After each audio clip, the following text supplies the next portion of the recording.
नमस्कारः। पंचांगम for 22nd September 2025। Ashvayuja मासः दक्षिणायनं शरदृतुः शुक्लपक्षः रात्रौ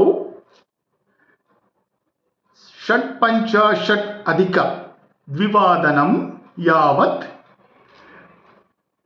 पाद्यमी तिथिः।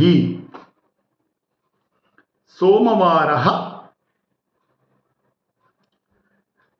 9:50 सायं 9:50 यावत् शुक्लयोगः। अपराह्ने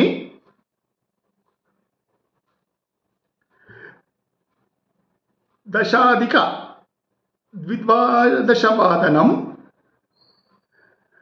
किंस्तुघं करणम्।